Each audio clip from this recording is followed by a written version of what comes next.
Good morning বন্ধুরা, কেমন আছো সবাই? আশা করি সবাই খুব ভালো আছো। সকাল সকাল ঘুম থেকে উঠে এবারে বিছানা টিছানা সবকিছু গোছাচ্ছি। দেখো, বালিশ টালিশ সবকিছু নিয়ে ড্রয়ারে ঢুকিয়ে রাখছি। আর যে বিছানার চাদরগুলো আমরা রেগুলার গায়ে দিই সেগুলো অর্ডিনারি নর্মাল ভাঁজ করে আমি ড্রয়ারের মধ্যে রাখছি, কারণ এগুলো ডেলি ব্যবহার হয়, সেজন্য পরিপাটি করে ভাঁজ করার দরকার হয় না। তো ড্রয়ারের মধ্যে ঠেসে ঠুসে আমি সবকিছু ঢুকিয়ে রাখছি। আর আজকে কিন্তু সকালে উঠে আগেই ব্রেকফাস্ট করা হয়ে গিয়েছে। আজকে নর্মাল আমরা চিড়ে দই আর কলা দিয়েই ব্রেকফাস্টটা করেছি। চাদর টাদরগুলো সব ভাঁজ করার সাথে সাথে কিন্তু আজকে আমাদের ঘরে একটা ডিপ ক্লিনিং করা হবে। তো দেখলে আমি ঠেসে ঠুসে সবকিছু ড্রয়ারের মধ্যে ঢুকিয়ে দিলাম। আর এই যে চাদরটা পাতা রয়েছে, এই চাদরটাকে প্রথমে তুলে নিচ্ছি। তার কারণ হচ্ছে আজকে আমাদের ফ্যানটা পরিষ্কার করব। অনেক দিন ধরে ক্লিন করা হয় না, অনেকটা নোংরা জমে আছে। তো দেখো, আমি প্রথমে ম্যাট্রেসের উপরে একটা তোয়ালি পেতে নিচ্ছি, পুরোনো তোয়ালি, যাতে ধুলোগুলো ম্যাট্রেসের উপর না পড়ে। তারপর একটা চেয়ার নিয়ে নিয়েছি, আর সাথে কলিন, আর নিয়ে নিয়েছি পাশের বালিশের কভার। এটা দিয়ে কিন্তু আমি ফ্যানের ব্লেড গুলোকে পরিষ্কার করব। এই প্রসিডিওরে কিন্তু আমি পরিষ্কার করি। তোমরা কিভাবে ফ্যান পরিষ্কার করো অবশ্যই জানিও। পাশের বালিশের কভারটাকে আমি ব্লেডের মধ্যে একদম এইভাবে পরিয়ে নিয়েছি। তারপর আস্তে আস্তে দেখো টেনে টেনে মুছে নিচ্ছি, যাতে কোনো রকম ধুলো আমার ম্যাট্রেসে না পড়ে। আর পুরো ধুলোটাই কিন্তু কভারের মধ্যে থাকবে। এই দেখো, দেখিয়ে দিচ্ছি, খুব সুবিধা হয় এইভাবে করতে। তারপর কভারটা দিয়ে হালকা হাতে একটু মুছে নিচ্ছি চারপাশটা। তো ডিফারেন্সটা দেখতে পাচ্ছ, এই ব্লেড আর এই ব্লেডের মধ্যে কতটা ক্লিন হয়ে গিয়েছে কোনো রকম ধুলো ময়লা ছাড়াই। সেম ভাবে প্রত্যেকটা ব্লেডকেই আমি একদম ক্লিন করে নিচ্ছি। দেখো, ফ্যানটা কিন্তু একদম ক্লিন হয়ে গিয়েছে। আর একটু গ্লেজ আনার জন্য দেখো আমি একটু কলিং দিয়ে হালকা গেঞ্জি কাপড় দিয়ে মুছে নিচ্ছি। খুব হালকা হাতে করতে হবে, না হলে কিন্তু ইলেকট্রনিকের জিনিস বুঝতেই তো পারছো, ব্লেড গুলোকে এবং মিডিল পোর্শনটাকে একদম মুছে নিচ্ছি। নতুনের মতো চকচক করছে না? সত্যি আমার তো তেমনই লাগছে। সেই সাথে সাথে যে প্লে বাটনটাতে অনেকটা ধুলো পড়েছিল সেগুলোকেও মুছে নিচ্ছি হালকা হালকা কলিন দিয়ে। এই যে ল্যাম্প শেডটা রয়েছে সেটাকেও, আর ওয়ালপেপারের উপর না অনেক ধুলো পড়ে, খাটের এই হেডবোর্ডের জায়গাটাতেও ধুলো পড়ে। এত পরিষ্কার পরিচ্ছন্ন করে রাখা সত্ত্বেও যে কেন এত ধুলো পড়ে জানি না। তাও চেষ্টা করি সবসময় পরিষ্কার পরিচ্ছন্ন রাখার। একা হাতে হয়তো সবসময় সম্ভব হয় না, তাও দেখো আমি যতটা পারছি নিজে হাতে একটু ক্লিন করে নিচ্ছি, কারণ সংসারের কাজের ফাঁকে কিন্তু এগুলোকে আমার করতে হয়। সেই সাথে তো রান্না বান্না, ঘরদোর পরিষ্কার সবকিছু রয়েছে। তোয়ালিটার উপর যা ধুলো পড়েছিল একটু ঝেড়ে নিয়ে তোয়ালিটা দিয়েই কিন্তু আমি ম্যাট্রেসটাকে ঝেড়ে নিচ্ছি। আজকে আর বিছানা ঝাড়া ঝাঁটা কিছু ইউজ করলাম না। এবারে যে চাদরটা ছিল সেই চাদরটাকে আবারও টান টান করে পেতে নিচ্ছি। এই চাদরটা বেশি দিন হয়নি আমি পেতেছি, তাই চাদরটাকে আর চেঞ্জ করলাম না। 2-3 দিন থাকুক, তারপরে আমি চেঞ্জ করে নেব। তো দেখো, চাদরটা একদম সুন্দর করে পেতে নিলাম। আর এটা কিন্তু আমার বিয়ের গিফটে পাওয়া একটা চাদর, খুব সুন্দর না দেখতে? তারপর একটু ঝাড় দিয়ে নিচ্ছি, ধুলো পড়েছিল। দিদি সকালে এসে ঝাড় দিয়ে দিয়েছিল, তাও ভাবলাম যে ধুলো পড়েছে, ধুলো ঘরে তো আর থাকা যায় না, এইভাবে খালি পায়ে হাঁটাও যায় না, সেজন্য একবার নিজে একটু ঝাড় দিয়ে নিচ্ছি, তাহলে একদম পুরোপুরি কিন্তু ঘরটা পরিষ্কার হবে। ঘরদোর পরিষ্কারের সাথে সাথে কিন্তু রান্না বান্নাও আজকে জোর কদম রয়েছে। এখানে দেখো, কুমড়োর ডাঁটা, চিংড়ি মাছ আর আলু দিয়ে একটা তরকারি হচ্ছে।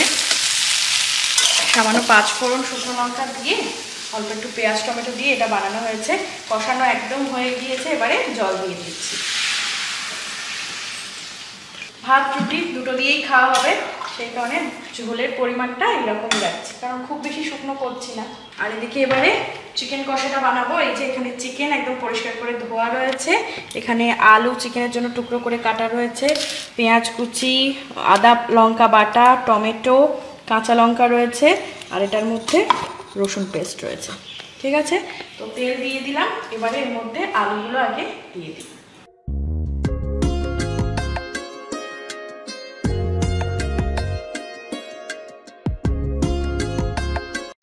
লবণ দিয়ে দিচ্ছি। আর প্রথমে ভাতটা আগে হয়ে গিয়েছে। আজকে আমাদের দুপুরে সিম্পল লাঞ্চের মেনু হচ্ছে ভাত, আলু কুমড়ো দিয়ে চিংড়ি মাছের এই তরকারি আর চিকেন কষা, ব্যাস। তো চলো একেবারে রান্নাবান্না করি। চিকেন কষা আর কি দেখাবো, নর্মাল যেমন আলু দিয়ে বাঙালি বাড়ির চিকেনের ঝোল হয় ঠিক সেম ওইভাবেই হবে। বিশাল গরম করছে আজকে, মানে রোদ্দুর যা উঠেছে বন্ধুরা, কি বলবো। একটু বৃষ্টিতে আমাদের প্রাণের জলের সঞ্চয় করেছিলাম, আবার রোদ্দুর দিয়ে সবকিছু আবার যেন কাঠ ফেটে যাচ্ছে।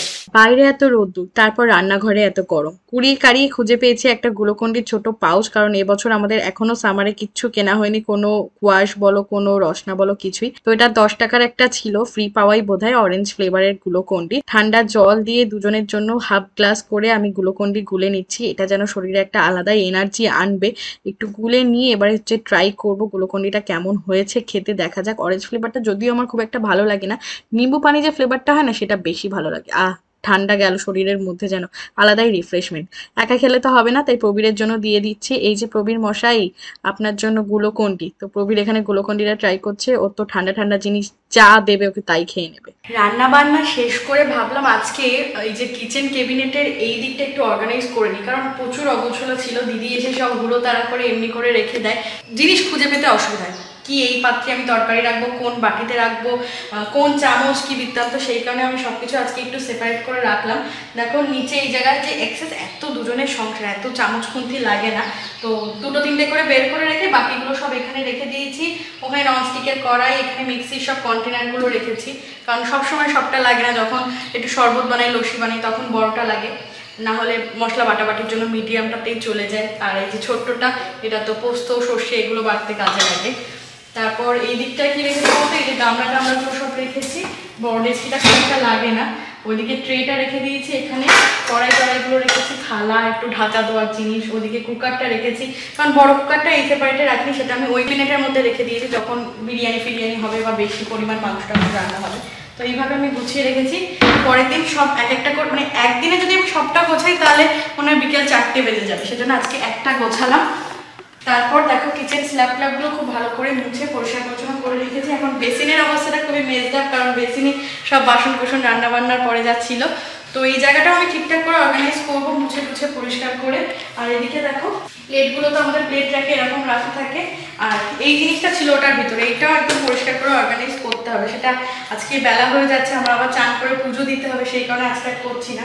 আর এটার মধ্যে ওই রুটি বেলার বেলনটা, তারপর প্লেটার, ছেঁকনি, ব্লেন্ডার সবকিছু এর মধ্যে রেখেছি। এক এক দিন এক এক কিছু গোছাতে হবে। যেমন এই জায়গাটা এখন পুরোটাই মানে মেজডা পড়ে রয়েছে, দেখো মশলাপাতি প্যাকেট, কোনোটা কন্টেনার একটা, এটা পুরো একদম ঠিকঠাক করে গুছিয়ে নেবো। তো রান্নাবান্না সব হয়ে গিয়েছে, চলো রান্নাবান্নাগুলো দেখাবো, তারপর চান ধান করবো, তারপর পুজো করবো, তারপর খাওয়া দাওয়া। ডাইনিং টেবিলটাও একদম মুছে পরিষ্কার করে রেখেছি। আর এই জিনিসটা দেখো, এই জিনিসটা না, চামচগুলো সবসময় অগোছালো থাকে, কারণ খুঁজে পাওয়া যায় না যে একটা আমার টিস্পুন লাগছে, একটা আমার কাঁটা চামচ লাগছে, সেজন্য এটাকেও গুছিয়ে রেখেছি। তো চলো রান্নাগুলো দেখিয়ে দিই। ফার্স্টে তো হাঁড়িতে রয়েছে ভাত, ভাতের পরিমাণটা কম, কারণ এই কদিন প্রচুর আনন্দে খাওয়া হয়ে যাচ্ছে। তোমরা অনেকেই কমেন্ট করছো দিদি ডায়েটের কি ঠিকঠাক নেই? না, ডায়েট আবারও ঠিকঠাক করতে হবে। সাংসারিক লাইফে থাকতে গেলে কি বলতো, একটু ওলটপালট হয়ে যায়। সেজন্য দুপুরবেলা এবং রাতের বেলা আমি রুটি খাবো বলে একেবারে রুটিটা বানিয়ে রেখেছি। আর এখানটাতে রয়েছে কুমড়ো ডাঁটা চিংড়ি মাছ দিয়ে যে তরকারিটা, একদম মাখা মাখা ঝোলঝোল করে বানিয়েছি। আর এটার মধ্যে রয়েছে আজকে স্পেশাল চিকেনের ঝোল। এটা চিকেন কষা বলা যাবে না, চিকেনের কিন্তু ঝোলই বানিয়েছি। একেবারে দুবেলার মতো আমার রান্নাবান্না কমপ্লিট, সিম্পল। তো চলো এবারে যাই চান করতে। চান করে এসে দেখো আমি পুজো দিতে বসে গিয়েছি। আমাদের গোপাল সোনাকে দেখো আজকে নতুন জামা পরিয়েছি, কিন্তু ফুলের সাজে জামাটাই আর দেখা যাচ্ছে না। আজকে দুটো মালা পড়েছে, এই একটা ফুলের মালা, এই একটা ফুলের মালা। আজকে অনেক ফুল হয়েছে। আর দেখো মুকুট বাঁশি দিয়ে আমি সাজিয়ে দিয়েছি, এই ফুলগুলোও হয়েছে। এদিকে দেখো মা লক্ষ্মীকেও কিন্তু ফুল দিয়ে সাজিয়েছি, মা তারা রয়েছে, এখানে বাবা ভোলানাথ রয়েছে। আর এই গোপাল সোনার খেলনাটা কিন্তু সব সময় থাকে, বুঝলে তো। আর খুব সুন্দর করে আজকে সিংহাসনটাকে সাজিয়েছি, দেখো আমার তো বেশ পছন্দ হয়েছে ছোট ছোট সাদা ফুল দিয়ে। আর আরেকটা জিনিস বন্ধুরা দেখো, এই যে থালাটা দেখো কতটা চকচক করছে, থালা গ্লাস সব কিছুকে আজকে তেঁতুল দিয়ে মাজা হয়েছে, যার জন্য একদম নতুনের মতো চকচক করছে। আর আজকে ভোগের জন্য প্রবীর জিলিপি নিয়ে এসেছে। রোজ রোজ তো নকুলদানা, না হলে লাড্ডু, না হলে শনপাপড়ি এরকমই দিয়ে থাকি, তো আজকে একটু অন্য স্বাদে। এটা কোনোদিনও দেয়নি, আজকে প্রথমবার। আর লজেন্স তো গোপাল সোনার জন্য রয়েছে, আজকে পালস। আর এখানে দেখো তুলসী পাতা রেখেছি, তুলসী পাতা আমি জলে আর একটা করে থালায় এইভাবে আমি নিবেদন করছি। তোমরা অনেকেই বলেছিলে যে তুলসী পাতা নাকি শুধুমাত্র গোপাল ঠাকুরের ভোগেই দিতে হয়, অন্য ঠাকুরের দিতে নেই, কিন্তু আমি যতদূর শুনেছি সবার কাছে ছোট থেকে তুলসী পাতাটা দিতে হয়। তো সেই কারণে দেখো আমি তুলসী পাতা দিয়ে দিলাম। আর এখানটাতে আমি সব কিছু সব গুছিয়ে রাখি। এই যে এই কন্টেনারটার মধ্যেই কিন্তু সব খাবার দাবার থাকে। নকুলদানা, একটা সোনপাপড়ি রয়েছে, সোনপাপড়িটা রাখা রয়েছে আমি সন্ধেবেলায় যখন আবার সেবা দেব তখন। আজকে তোমাদের সঙ্গে শয়ন দোয়াটাও শেয়ার করব। তোমরা অনেকেই কমেন্ট করে বলেছিলে যে ভিডিওতে একবার করে অন্তত গোপুসোনাকে দেখাতে, তাই গোপুসোনা যেহেতু আমাদের ফ্যামিলিরই একজন মেম্বার, তাই তোমাদের সঙ্গে দেখিয়ে দিলাম। আর তোমরা যে এত গোপুসোনার ছবি পাঠিয়েছো আমার ভীষণ ভালো লেগেছে, সবাই খুব কিউট, খুব ভালো। খেতে বসে গিয়েছে প্রবীর, ওকে ভাত টাত বেড়ে দিয়েছি। দেখো কুমড়োর তরকারিটা কেমন হয়েছে। ভালো আছে, ঠিক আছে। হালকা পাতলা, কারণ যা গরম পড়ছে এখন সবসময় লাইট খেতে হবে। এটা খুব ফেভারিট আমার। হ্যাঁ, প্রবীরের মানে ডাটা শাক এই জিনিসগুলো ডেলি হলেও চলে যায়, আর তার সাথে তো চিংড়ি মাছ আছে। তো চলো তাহলে লাঞ্চ করে নিই, পরে আবার তোমাদের সঙ্গে দেখা করছি।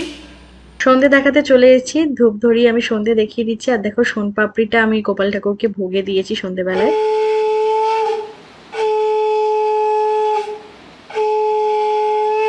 সন্ধে দেখানো হয়ে গিয়েছে। আজকে বলেছিলাম তোমাদের সঙ্গে কিভাবে আমি গোপাল ঠাকুরকে শয়ন দেই, মানে ঘুম পাড়াই, সেটা তোমাদেরকে দেখাবো। তো এই যে চুল, মালা, মুকুট এগুলো সব খুলে আমি ড্রয়ারের মধ্যে রেখে দেব। আর এই যে ছোট্ট বিছানা, মশারি সবকিছু রয়েছে এখানে, গোপুসোনাকে এবারে শুয়ে ঘুম পাড়িয়ে দেবো। দেখতেই পাচ্ছ বাসি টাসি সবকিছু আমি সরিয়ে রাখলাম।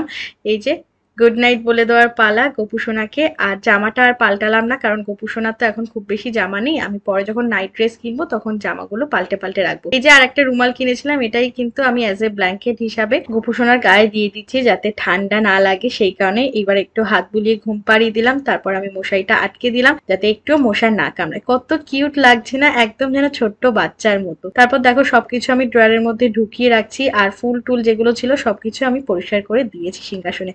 চলো এবারে গোপুসোনাকে রেখে দেবো গোপুসোনার জায়গায়, এই যে ঘরের মধ্যে। আমরা তো এসিতে থাকি, আর গোপুসোনা কেন ওই ঘরে থাকবে, সেই কারণে কিন্তু এই যে ক্যাবিনেটের এই জায়গাটা একদম পরিষ্কার করে রেখেছি। এখানে কিন্তু গোপুসোনা থাকবে। আর নিচে ছবিটা রেখেছি, তার নিচে এই ফটো ফ্রেমটা রেখেছি। তো এখানেই হচ্ছে গোপুসোনার রাতের শোয়ার জায়গা, এবং লাইটটাও রয়েছে যার জন্য কতটা সুন্দর লাগে তোমরা অবশ্যই জানিও। গুড ইভিনিং, সন্ধ্যের চা নিয়ে হাজির। দুজনের জন্য 2 কাপ লাল চা, আজকে লিকার চা বানানো হয়েছে। আর তার সাথে রয়েছে একদম মারি বিস্কিট ফুরিয়ে গিয়েছিল, তাই কন্টেনার নিয়ে একেবারে প্যাকেট নিয়েই চলে এসেছি। একেবারে ঢালা হবে আর খাওয়া হবে।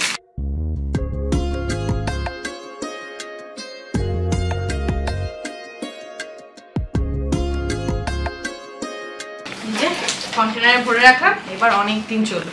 আমরা না একঘেয়েমি একটা বিস্কিট খাই না, কখনো এই বিস্কিটটা খাই, কখনো আবার কোকোনাট বিস্কিট, মানে যখন তখন। অলরেডি এই যে আমার ঘরে এটা রয়েছে, অলমোস্ট ফুরিয়ে গিয়েছে, তাই বিস্কিট আমরা ভীষণ খাই চেঞ্জ করে করে, কখনো নোনতা, কখনো এরকম, কখনো রাস্কিট যেগুলো টোস্ট বিস্কুট বলে, তো সেইগুলো। তো এটা আমি ফেলে দিয়ে আসি, তারপরে দুজনে মিলে চাটা খাবো।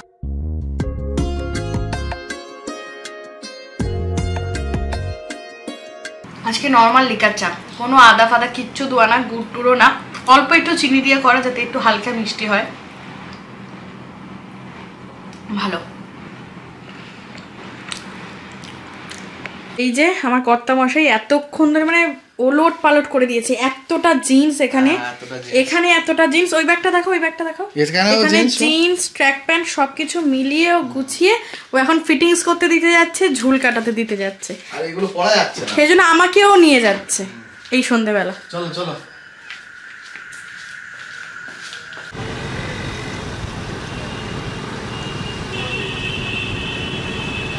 এখানকার একটা লোকাল টেলারের কাছে চলে এসেছে, এখান থেকে ববি প্যান্টগুলো ফিটিংস করে নেবে, মানে ঝুলগুলো একটু কাটাবে, আর কোনো প্যান্ট একটু ন্যারো কাটিং করে নেবে, একটু অ্যাঙ্কেল লেন্থ করে নেবে, একটু ফিটিংস করে নেবে, সেই জন্যই এসছে। তো ওর জন্য ওয়েট করছি আমি, কখন ওর এই কাজটা শেষ হবে। তারপর আমাদের টুকিটাকি কিছু কেনাকাটা রয়েছে, তারপর আমরা বাড়ি যাব। ফেরার পথে এখানে দেখো মুদি দোকানে চলে এসেছি, এখান থেকে টুকিটাকি জিনিসগুলো কিনে নিয়ে যাচ্ছি। চলো বাড়ি যাই। বাড়ি চলে এসেছি, আর ফেরার পথে মুদি দোকান থেকে এইগুলোকে কিনে এনেছি, তার কারণ আজকে একটা স্পেশাল রেসিপি বানানো হবে। এই যে এটার মধ্যে রয়েছে পাস্তা 100 গ্রাম, এটার মধ্যে রয়েছে কালি মির্চ, গোলমরিচ গুঁড়ো, আর এখানে রয়েছে দুধটাকে এবারে জাল হতে বসাবো। আর নতুনত্ব কি রেসিপি করছি সেটা রেসিপিটা বানিয়ে নিই, তারপর তোমাদের সঙ্গে শেয়ার করছি, কারণ এই রেসিপিটা নিয়ে তোমাদের সঙ্গে একটা ছোট ভিডিও অলরেডি শেয়ার করে ফেলেছি। আশা করি তোমরা অনেক পছন্দ করেছো। তো চলো চটপট করে বানিয়ে নিই, তারপর দেখা করছি। এই যে বন্ধুরা এক্ষুনি এই রেসিপিটা বানিয়ে ফেললাম, হোয়াইট সস চিজি পাস্তা, দারুণ দুর্দান্ত হয়েছে, মানে পুরো চিজের ব্লাস্ট আছে। দেখো আমি তুলছি, তোমরা বুঝতে পারবে, পুরো চিজি ব্যাপারটা রয়েছে, অসাধারণ খেতে হচ্ছে, অসাধারণ, দারুণ। কবির মশাই তো রসিয়ে জমিয়ে পাস্তাটা ট্রাই করছে, ও তো দারুণ লাগছে। সত্যি অসাধারণ হয়েছে, তোমরা অবশ্যই কিন্তু ট্রাই করো। তো আজকের ভিডিওটা আর খুব বেশি লেন্দি করছি না, এইটা এখন খাচ্ছি, তাহলে ডিনার কখন করবো? অলমোস্ট কিন্তু এখন 8:30 বেজে গিয়েছে, 8:45 বাজছে হয়তো। তো চলো আজকে এরই সাথে সাথে এই সুন্দর ব্লগটাকে করে দিচ্ছি এখানে এর। আর আজকের ভিডিওটা ভালো লাগলে কি করতে হবে, ভিডিওটা ছেড়ে যাওয়ার আগে একটা লাইক করতে হবে, শেয়ার করতে হবে আর কমেন্ট করে জানাতে হবে কেমন লাগলো। ইউটিউব চ্যানেলটিকে সাবস্ক্রাইব করে দিও এবং ফেসবুক পেজটিকে ফলো করে দিও। দেখা হচ্ছে খুব তাড়াতাড়ি কালকের একটা নতুন ব্লগের মাধ্যমে। Tata, bye bye, good night, good night. Good night.